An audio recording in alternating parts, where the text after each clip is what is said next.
cosméticos para animais de estimação. Foi pesquisadora do Polo de Xistoquímica da UFRJ, onde estudou o uso de polímeros e nanotecnologia aplicados à recuperação avançada de petróleo. Finalizou o doutorado no programa de Engenharia Química e integrou durante 9 anos o Laboratório de Engenharia de Polimerização, onde trabalhou com encapsulamento de ativos para o desenvolvimento de sistemas de liberação controlados e sítio dirigido de fármacos. Então, Débora, seja bem-vinda. Quando quiser começar, por favor, fique à vontade. Oi, gente, boa tarde. Vou compartilhar aqui minha tela com vocês.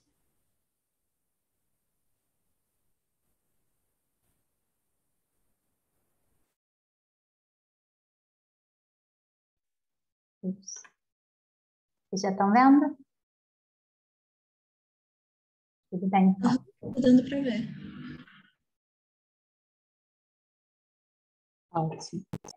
Primeiro de tudo, queria agradecer o convite. É sempre um prazer falar um pouquinho sobre o meu trabalho e aprender um pouco com vocês também, que cada vez que a gente tem que tentar ensinar alguma coisa para alguém, a gente aprende mais um pouquinho. Então, muito obrigada pelo convite, realmente um prazer. Hoje a gente vai falar aqui um pouquinho sobre o sistema sítio dirigido de liberação de fármacos, visando ao tratamento do câncer. Mas antes, eu queria falar um pouquinho sobre mim, para vocês entenderem por que eu estou aqui hoje. Então, eu sou engenheira química, formada pela UFRJ em 2011, e desde a graduação eu sempre tive interesse pela pesquisa. Então, fiz várias iniciações científicas e me apaixonei pelos biomateriais. Então, trabalhei com produção de cimentos ósseos e resinas dentárias enquanto eu ainda era aluna de graduação. E aí, quando eu fui para o meu mestrado, finalizado em 2013, eu quis trabalhar com sistemas de liberação controlados de fármacos. E nesse caso, eu trabalhei com a doxiciclina, que é um fármaco para o tratamento da erliquiose e babesiose caninas. E qual é o grande problema dela? Ela é um comprimido e é muito difícil dar comprimido para cães e gatos. Então, os veterinários queriam um remédio que fosse dado uma vez só, de preferência de maneira subcutânea, para não ter que dar o comprimido para o animal, e aquilo fosse sendo liberado aos pouquinhos. Foi isso que eu desenvolvi durante o meu mestrado. E aí, no doutorado, eu quis continuar com esses sistemas diferentes de liberação de fármaco, só que eu queria entregar aquilo no alvo, entregar aquilo direto no tumor. E é isso que a gente vai falar aqui um pouquinho hoje, não vou dar spoiler. Hoje, eu sou pesquisadora no Instituto Nacional de Tecnologia, aqui no Rio de Janeiro, e eu trabalho com encapsulamento de células-tronco. Mas chega de mim, vamos ao que interessa. Todo mundo aqui sabe o que é câncer, mas só para definir, né? O câncer é uma doença causada pelo crescimento desregulado de uma ou mais células mutantes. A estimativa é que só em 2020 foram mais de 19 milhões de novos casos e 10 milhões de mortes, isso a nível mundial. E o que eu acho mais alarmante, a expectativa para 2040 é que surjam 28 milhões de novos casos. Reparem, gente, é em 2040, não é até 2040, é muita gente. Tá? A gente precisa ter atenção para essa doença. No Brasil não é diferente, tem muita gente tem câncer também. Aqui tem uma tabelinha dividindo quais os tipos de câncer, qual o percentual para os homens e para as mulheres, mostrando que o câncer de próstata é o mais comum em homens e o de mama é o mais comum em mulheres. Volto a dizer, é muita gente. E eu tenho certeza que quando a gente fala de tratamento de câncer, 90% de vocês vai pensar em quimioterapia. E qual o problema da quimioterapia? Ela tem uma atuação inespecífica. Então, os quimioterápicos, os fármacos que são usados na quimioterapia, eles são muito tóxicos. Então, quando a gente administra aquilo no paciente, ele mata não só a célula doente,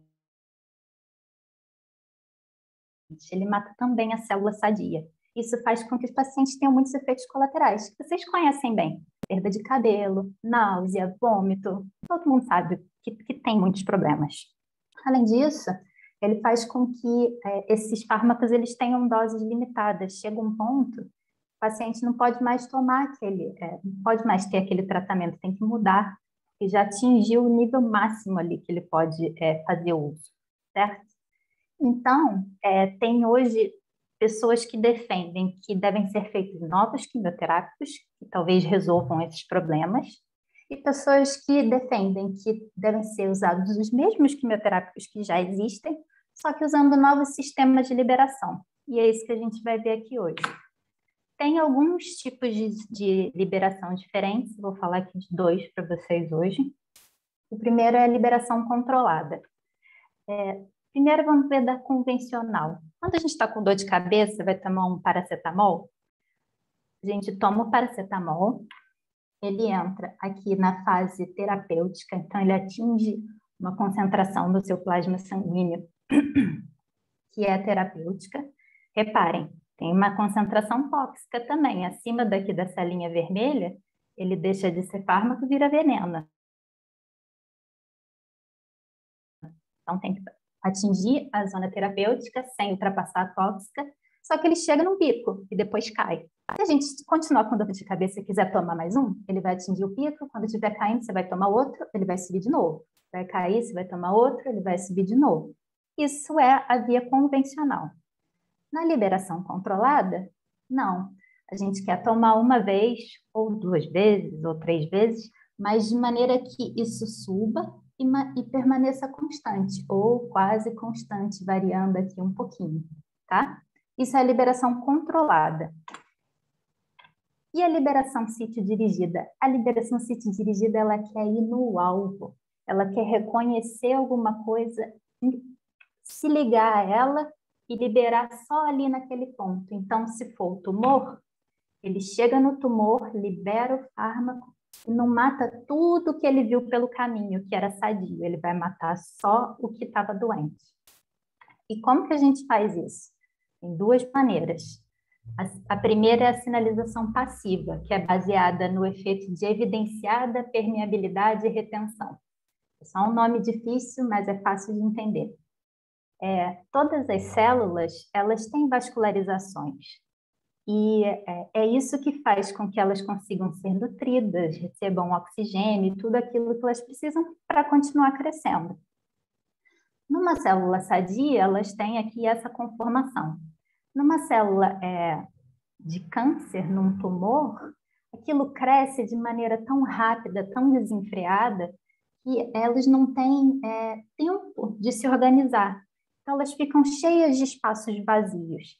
Isso faz com que o tumor ele tenha, vamos dizer, poros, tá? Então, quando a gente administra o medicamento ali naquela veia, por exemplo, e ele atinge a região do tumor, como ele tem aqueles espaços que não foram bem formados, aquilo acaba penetrando muito mais no tumor e não na célula sadia. Então, isso é uma sinalização que a gente chama de passiva. Mas tem também a sinalização ativa, que é o quê? Você adsorver ou ligar quimicamente uma biomolécula que reconheça aquele tumor e se ligue a ele. Por quê? Porque o tumor, ele superexpressa substâncias diferentes que não estão presentes nas suas células sadias. Então, se eu tenho um anticorpo ou um aptâmero é um trechinho de DNA ou de RNA, tá? Então, se eu tenho alguma dessas coisas que se liguem especificamente a essa substância que o tumor superexpressa, eu consigo fazer com que aquilo atinja o alvo. E como que a gente faz isso? Adsorvendo ou ligando uma biomolécula na superfície de alguma coisa. O que é essa alguma coisa? Para a gente poder prender o fármaco, a gente faz o que se chama de encapsulamento. O encapsulamento nada mais é que botar mesmo uma cápsulazinha, uma proteção. Ele serve para proteger o que está lá dentro, contra oxidação, contra tudo, contra até o ataque do seu próprio corpo mesmo. Serve também para fazer a liberação controlada, ele pode ser ali 2 em 1. Pode aumentar o tempo de prateleira do produto, porque, de novo, ele protege. Então, talvez ele oxide mais devagar e aí vai durar mais tempo.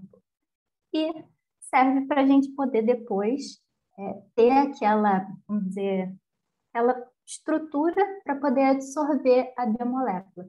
Então, a gente encapsula o fármaco e depois liga a biomolécula na superfície daquela bolinha nanométrica.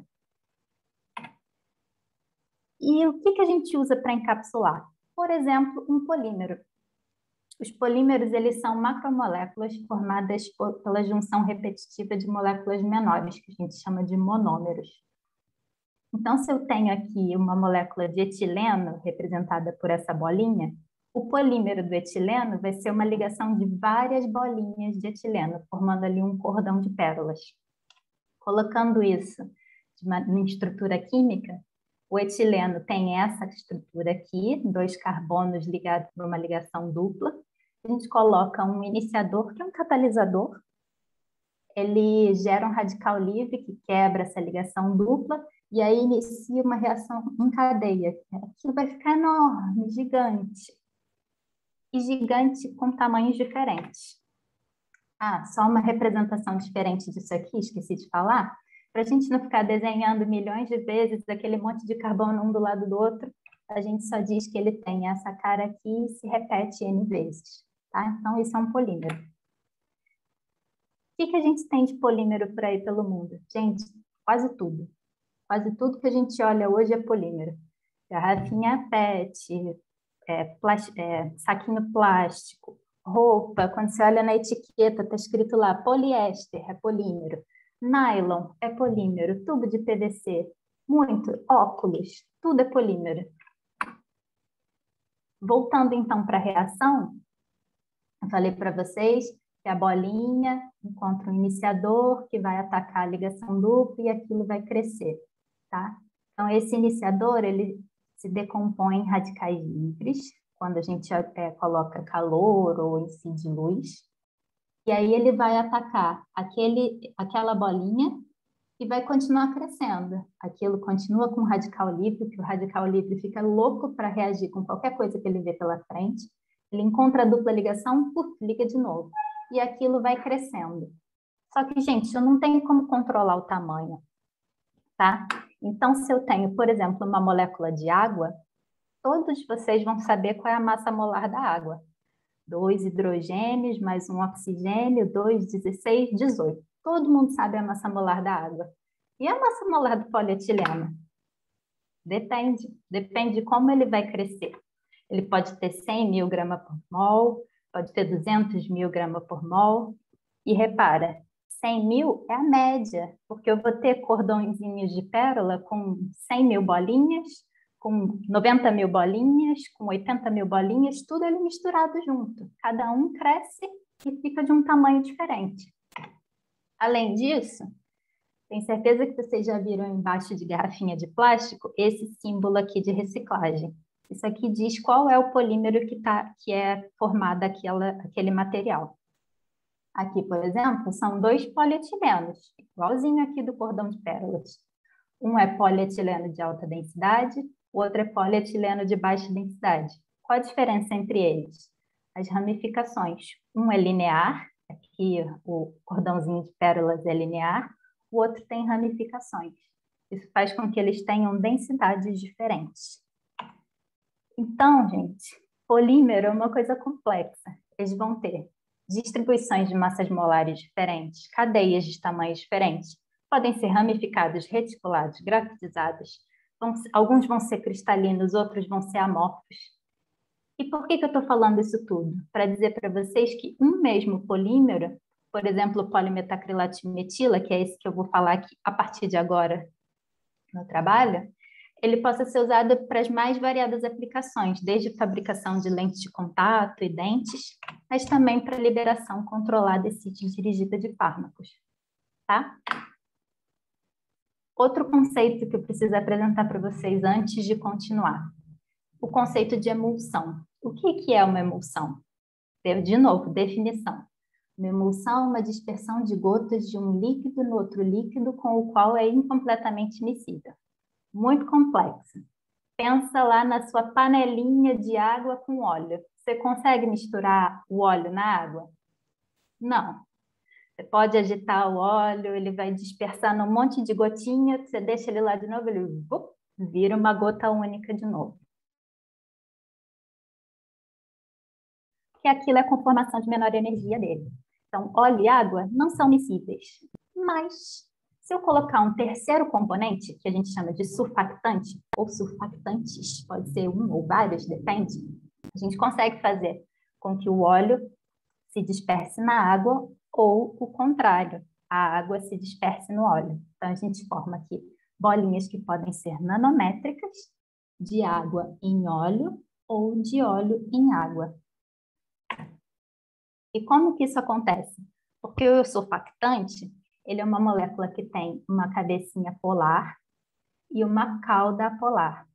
Então, quando eu adiciono ele na água, por exemplo, ele se organiza aqui na superfície, ó, de maneira que a parte polar fica virada para o que é polar, que é a água, e a cauda, que é apolar, fica voltada para o que é apolar, que é o ar.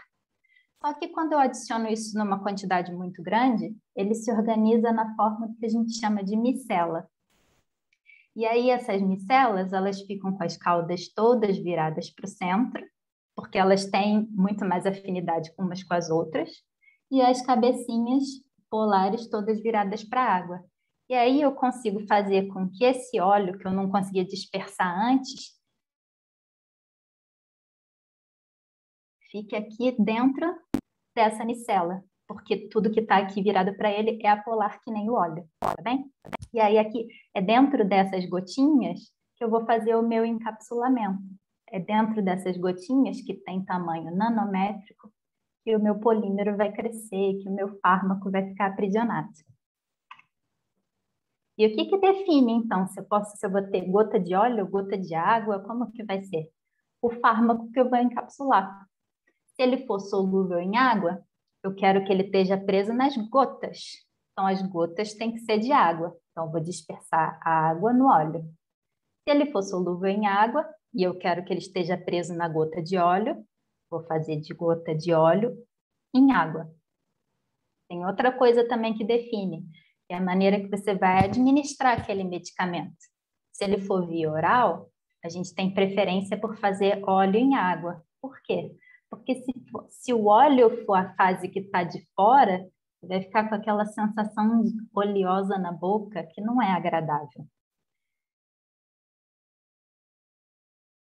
Se for administração intravenosa, é melhor óleo em água. Por quê? Porque a viscosidade é menor. Imagina você injetar um negócio oleoso, dói, incomoda, é horrível, tá? E se for de uso tópico, aí tanto faz, não tem, varia com o ativo mesmo.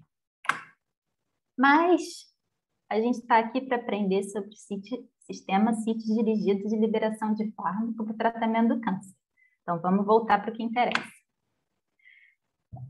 Para a gente fazer aquela sinalização ativa, lembra que eu comentei? A gente precisa primeiro funcionalizar o polímero. Por quê? Porque o polimetacrilato de metila, que é o polímero que a gente vai usar, ele não tem nada de interessante que permita que eu ligue a biomolécula nele depois. Não tem nenhum grupamento funcional bom. Então, eu vou pendurar esse grupamento funcional nele. É o que a gente chama de funcionalização. Que aí depois eu consigo ligar a biomolécula. E quando eu ligo a biomolécula, eu falo que meu polímero foi bioconjugado. Então é isso aqui. Essa é a reação que a gente vai fazer hoje. Vou pegar o meu polímero, vou funcionalizar ele com um grupamento SH, e aí quero ligar na minha biomolécula, que é a albumina de soro bovino. Só que o SH não liga na BSA. O que eu vou precisar, então? De uma molécula espaçadora. Nessa molécula espaçadora, eu tenho numa ponta a maleimida, que vai ligar no grupo tiol, e na outra ponta a N-hidroxissuccinimida, que vai ligar nos grupamentos NH2 da BSA, da albumina de soro bovino. Vai formar essa molécula gigantesca aqui. Então, a gente divide em duas etapas. Primeiro, a gente vai fazer a funcionalização, por meio da polimerização RAFT. Calma que eu já explico ela. E depois a gente vai bioconjugar, que é pegar aquele polímero que está com grupamento funcional pendurado e ligar na albumina de soro bovino. Para quem gosta de estrutura química, é isso aqui, ó. Polímero com SH, espaçador, molécula grande, e biomolécula que vai ligar com os grupamentos NH2. Então, de novo, o polímero de trabalho é o polimetacrilato de metila. Por que que ele foi escolhido? Porque ele é biocompatível, ele já é liberado pela Anvisa, ele é inclusive usado em vários tratamentos de estética, em várias aplicações na medicina. Só que, como eu falei com vocês, ele não tem nenhum grupamento funcional muito reativo, sabe? Muito interessante. Eu quero um tiol, eu quero um SH. E aí, como que eu faço isso? Com polimerização RAPT. O RAPT é esse nome grande aí, ó, polimerização por transferência reversível de cadeia para adição-fragmentação. E aí, antes de eu falar do grupamento funcional dele, eu vou dizer para vocês que ele tem um bônus. Porque lembra que eu comentei que a reação ela acontece de maneira que cada cadeia fica de um tamanho diferente? O RAPT ele permite o controle disso. Então, lá, na tradicional, eu ia ter uma molécula pequena, uma média, uma grande. E aí a distribuição de tamanho fica larga assim, ó, porque eu tenho coisas de vários tamanhos diferentes. Quando eu coloco o agente RAPT, elas ficam mais controladas, mais próximas ali do mesmo tamanho. E aí é o que a gente fala que estreita a distribuição de tamanho. Elas ficam com tamanhos muito mais parecidos. Por que que isso é bom?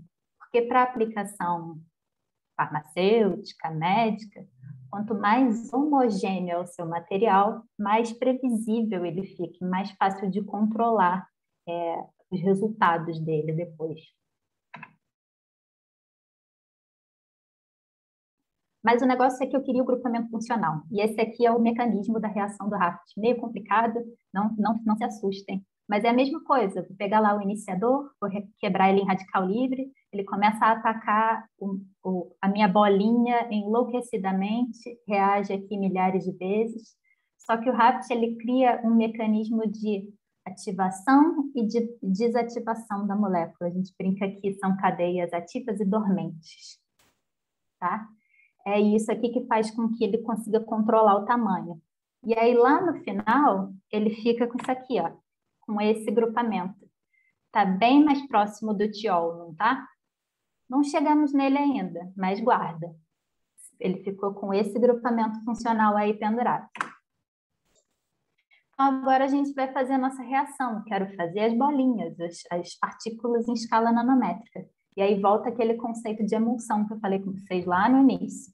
Então, vou pegar uma fase aquosa, vou misturar com a minha fase orgânica, que é a que contém o polímero, que é a que contém o monômero. Eu agito e coloco no ultrassom por 10 minutos. Para que é o ultrassom? Justamente para quebrar as gotas em tamanhos cada vez menores, para eu conseguir obter as partículas nanométricas, senão elas ficam grandes, em escala micro. Tá? E aí fiz várias reações. O que eu não tinha falado para vocês ainda eu não usei só o metacrilato de metila. Por quê? Porque o metacrilato de metila ele é meio hidrofóbico. E a célula ela não gosta muito de coisa hidrofóbica, ela prefere coisa hidrofílica. Então, fiz algumas reações aqui também com outros monômeros, com outras matérias-primas, além do metacrilato de metila, que foram o ácido acrílico e o ácido metacrílico, só para tentar aumentar essa hidrofilicidade. E também, como pesquisadora um bicho curioso, eu fiz algumas reações botando o agente RAPT, quer dizer, botando lá o grupamento funcional, e outras não. Aqui só mostrando para vocês como que fica. Se fosse uma reação comum, essas aqui que eu não coloquei o agente RAPT, ela fica assim branquinha, as nanopartículas dão essa aparência bem branquinha. Só que o RAPT ele é vermelho. Então, quando eu polimerizo e coloco o RAPT, ele fica assim rosinha. As meninas que adoram rosa ficam loucas com essa reação. Então, eu falei que eu queria aumentar a hidrofilicidade, certo? E como é que eu meço isso? Medindo o ângulo de contato. A medida do ângulo de contato nada mais é que você pegar lá o seu polímero ou o seu material qualquer que você queira medir e pingar uma gotinha de água. Quando você pinga aquela gota de água, se aquele material ele não é molhado, a gota fica assim bem redondinha.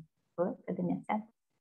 aqui, bem redondinha. E quanto mais hidrofílico ele é, mais achatada essa gotinha vai ficando, ou seja, menor vai ficando o ângulo de contato. Então, a gente fez essas medidas. E aí observou ó, que botando aqueles monômeros diferentes, a hidrofilicidade aumentou bastante, que era o que a gente queria. Show! Aqui é outra coisa, mostrando o tamanho das partículas. Então, o gráfico mostra aqui no eixo X o tamanho da partícula e no eixo Y a intensidade. Vocês conseguem ver que todos eles ficaram ali girando perto dos 100 nanômetros, que é um tamanho ideal para a gente fazer a aplicação intravenosa, tá? Não pode ser muito grande, senão entope tudo. Não pode ser muito pequena, senão o nosso próprio corpo expele aquilo antes dele ter tempo de fazer efeito. Outra coisa importante, para o polímero, a gente estava fazendo uma reação química, a gente precisa ver a conversão daquilo, para saber se não está tendo perda, saber se está tendo algum problema. Acompanhamos a conversão, todas elas estão altíssimas aqui, muitas perto dos 100%, que é o ideal para a gente. Então, mais uma coisa confirmada, mais uma coisa boa. A gente precisa também saber se aqueles monômeros eles entraram na estrutura. Como que é feito isso? Com análise de ressonância magnética.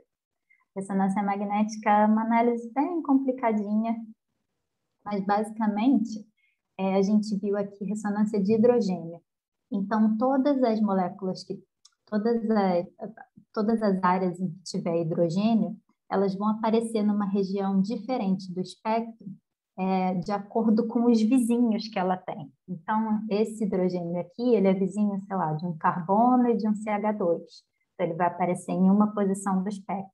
Esse hidrogênio aqui, ele é vizinho de um carbono ligado numa dupla O. Então, ele vai aparecer em outra região do espectro. E é isso que a gente viu. Então, aqui tem representado pelas letrinhas, é onde que cada hidrogênio daquela molécula aparece no espectro de RNN. Esse aqui é do polímero normal, do metacrilato-metila. Esse aqui a gente colocou o ácido acrílico. Opa, apareceu um pico ali diferente, que é efetivamente daquele hidrogênio que não tinha na outra. Para o ácido metacrílico, a mesma coisa, ó, aparece um pico aqui, fininho e comprido, que é de um hidrogênio que não estava presente nos outros polímeros. Então, ótimo, provei que a polimerização foi eficiente. Débora, mas e o grupo funcional? Não, isso não é um SH, você precisa de um SH. Tem mais uma etapa que precisa ser feita, que é a redução desse grupamento funcional para obter o SH. Isso é feito com borohidreto de sódio. Então, a gente pega um pouco do polímero, adiciona a água e o borohidreto de sódio, incuba por 2 horas a 25 graus Celsius, depois neutraliza aquele excesso de borohidreto que não foi consumido, ajusta o pH, e aí obtém essa solução que a gente chama de 1. Essa solução é o polímero funcionalizado, é o polímero com aquele grupamento funcional que depois vai ligar na biomolécula. Só que antes eu preciso botar o espaçador para só então ligar na BSA. A gente pega o polímero, coloca a solução do espaçador, tá aqui a mistura, incuba por 30 minutos a 25 graus Celsius e obtém a solução 4. E aí, então, finalmente, coloca a biomolécula, adiciona ela, incuba por mais 24 horas a 37 graus Celsius, centrifuga e lava diversas vezes para tirar o excesso de tudo que não foi ali ligado no polímero e obtém o polímero bioconjugado no final. Tá bom, ok. Mas como é que você sabe se aquilo deu certo, se tem efeito, como é que quantifica? A maneira que a gente usou foi fazer a ligação de uma molécula fluorescente, que é a rodamina B. Isso é feito em solução de metilsulfóxido. Tá? Então, a gente pega tampão com bicarbonato pH 9, coloca no polímero bioconjugado, coloca essa molécula fluorescente, incuba por 1 hora a 25 graus Celsius, e finalmente faz os testes. Como que a gente dividiu os testes? Parte deles a gente fez com esse procedimento todo enorme, gigantesco, botando a molécula espaçadora, bioconjugando, funcionalizando o polímero, e a outra não. A gente não colocou o RAT, só misturou o polímero ali que estava pronto na biomolécula. Por quê? Porque a biomolécula às vezes absorve na superfície da bolinha também. A gente queria saber se aquele procedimento interminável ia ser necessário mesmo, ou se só misturando uma na outra já ia ser suficiente. Tá? E aí a gente botou isso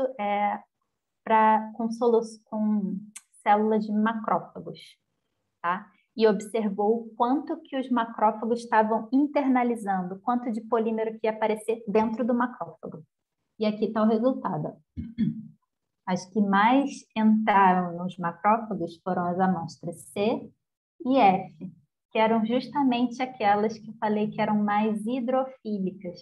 Lembra, a célula não gosta de coisa hidrofóbica, ela prefere coisa hidrofílica. Então, isso aqui prova para a gente sem sombra de dúvida. Além disso, qual a diferença entre elas?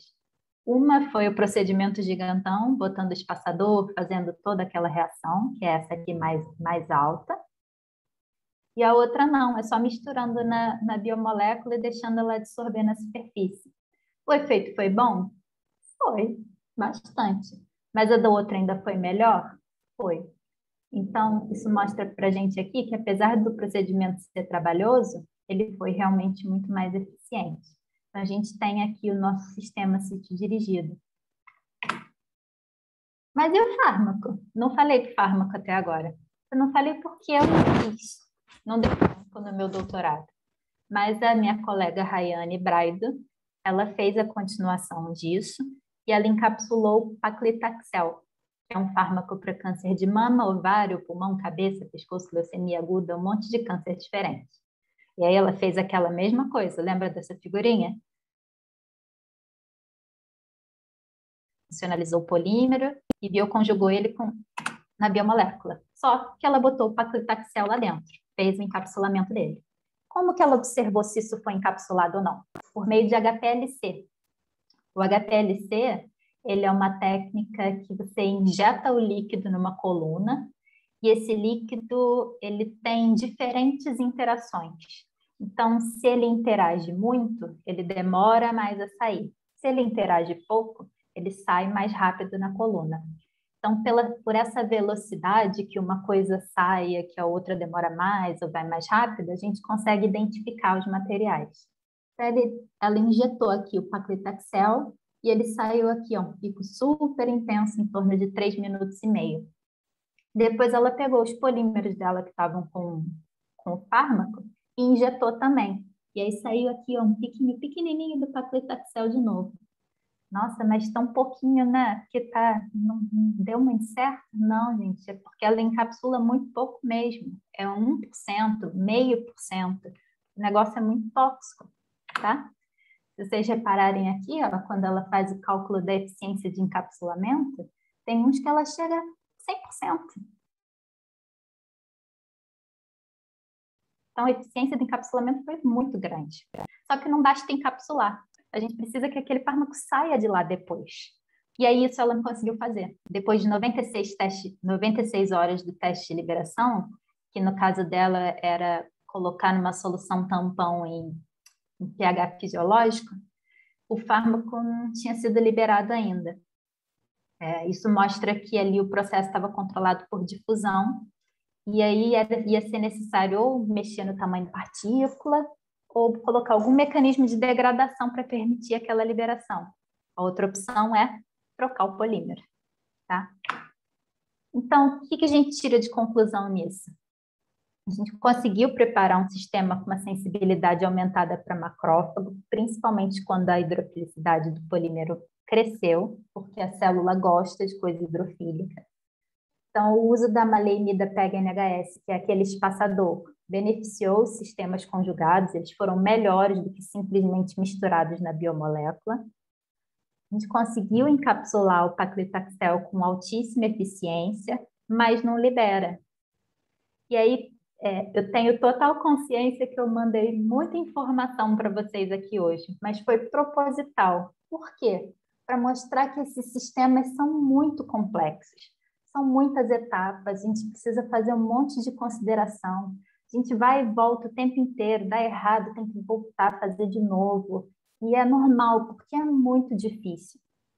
Além disso, a gente trabalhou aqui com uma biomolécula modelo. A albumina de soro bovina, ela não é específica para tumor nenhum.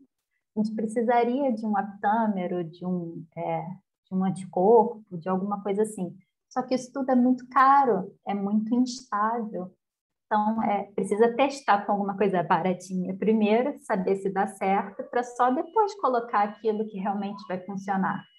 E aí isso introduz mais um problema, porque o aptâmero e o anticorpo monoclonal pode perder atividade, você pode ter outros problemas envolvidos.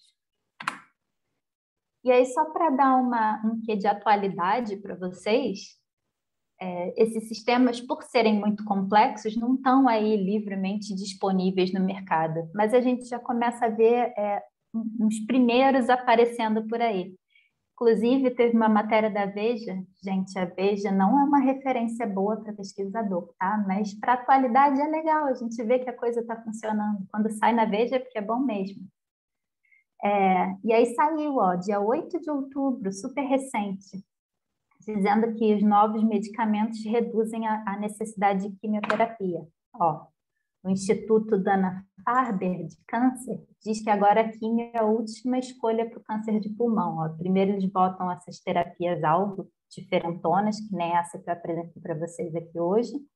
Se elas não servirem, eles partem para os imunoterápicos. Os imunoterápicos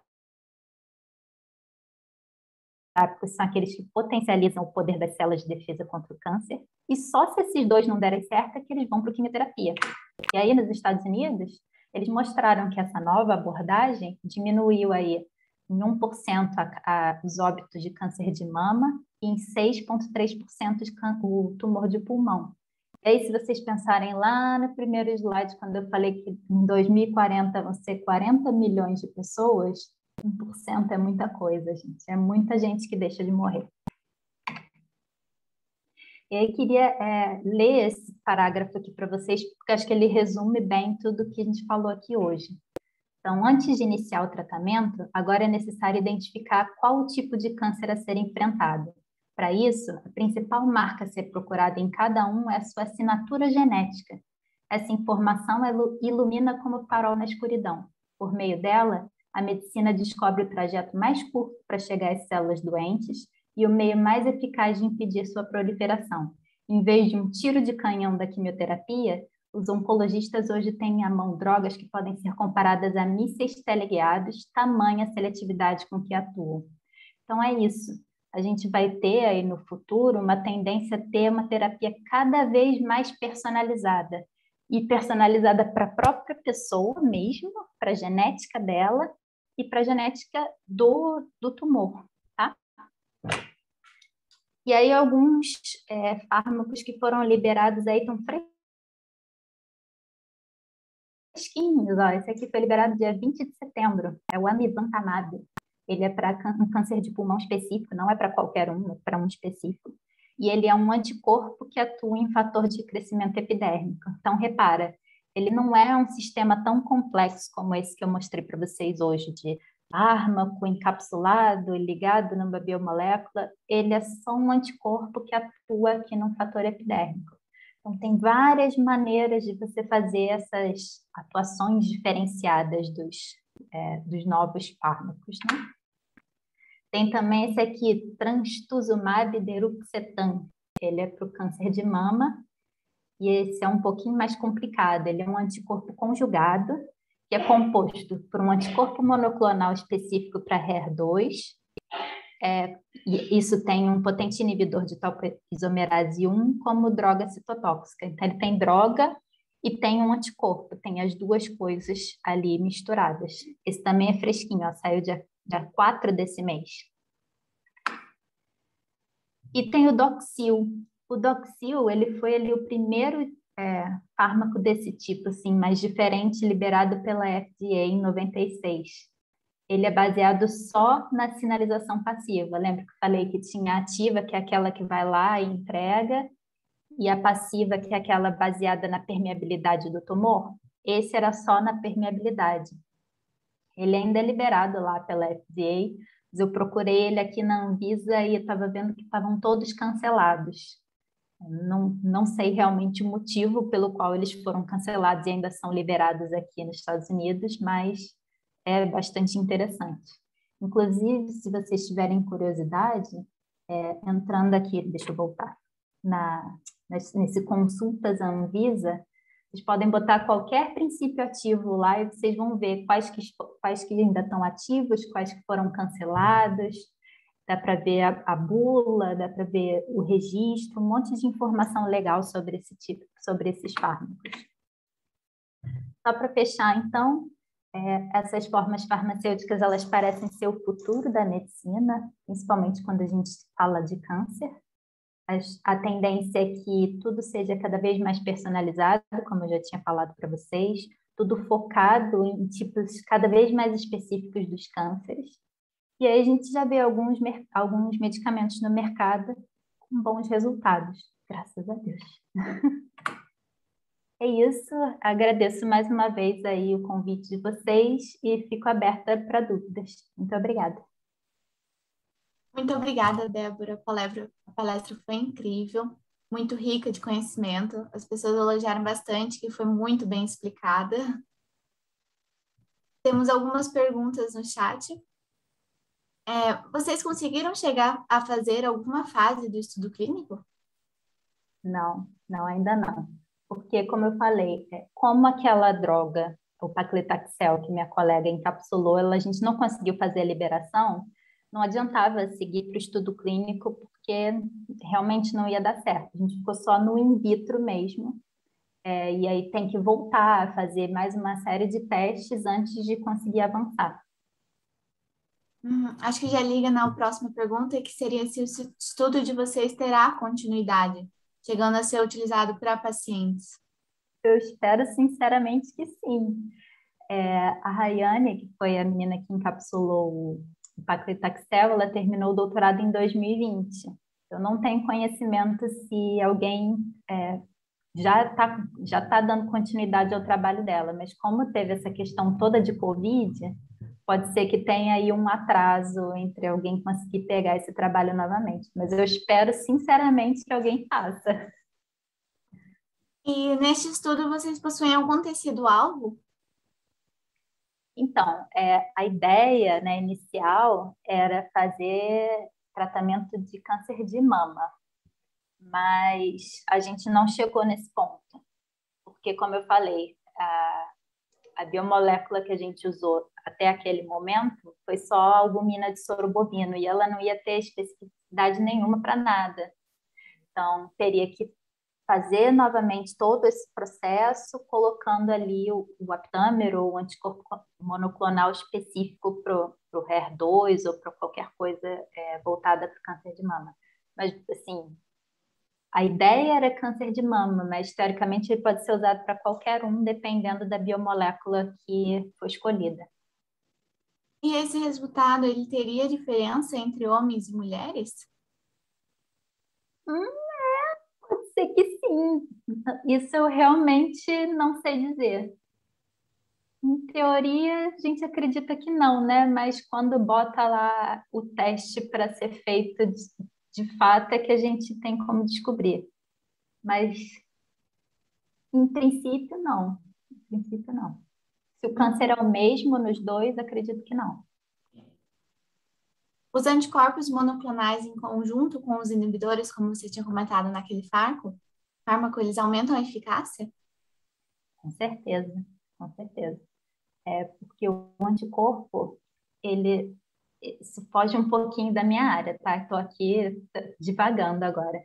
O anticorpo, ele tem algumas ações naquela célula, mas o que eu tenho lido é que normalmente ele não é curativo, fica ali só uma coisa paliativa, dá uma redução no tumor, mas ele não consegue de fato curar. Quando combina isso com quimioterápico, que é aquilo que é realmente tóxico, que está destruindo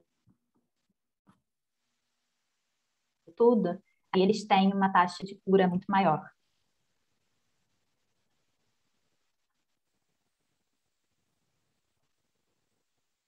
Temos mais 2 perguntas. Qual o futuro no Brasil para o fármaco dirigido? Olha, eu espero que seja o mesmo futuro de todos os lugares. A gente sabe que aqui no Brasil as coisas são bem mais atrasadas, o que é uma pena, mas como esses fármacos eles serão gerados provavelmente pelas grandes farmacêuticas, eu espero que eles cheguem aqui por igual. Estamos todos torcendo. Com certeza. E a última pergunta é se é possível avançar o suficiente nesses medicamentos para ultrapassar o uso da quimioterapia, para que ela não precise ser mais usada. Eu acredito que sim. Eu acredito que sim. Para mim, isso é o futuro. E não só para a quimioterapia, para todos os tratamentos. Acho que hoje a gente tem um conhecimento muito maior do nosso corpo, da nossa genética. Tem uns filmes aí até de ficção científica que eu já nem considero mais tão ficção assim. Acho que a gente está cada vez mais perto de chegar nessas coisas cada vez mais personalizadas. Você vai lá na farmácia buscar o remédio para a Isabela, para a Débora, para o Bruno. Então, eu acho que é o futuro, sim. Muito obrigada, Débora. Obrigada novamente por ter aceitado o nosso convite. Obrigada pela palestra, foi incrível. Que bom, agradeço. E tá o meu e-mail aqui, se alguém tiver alguma dúvida, quiser entrar em contato, fica à vontade, tá? Muito obrigada. Pessoal, assim encerramos mais um dia da semana acadêmica. Eu vou repostar aqui o formulário de presença. Para quem não assinou, por favor, assinem. E finalizamos e esperamos vocês amanhã, às 2 horas também, e mandaremos o link novamente no e-mail. Muito obrigada a todos que vieram.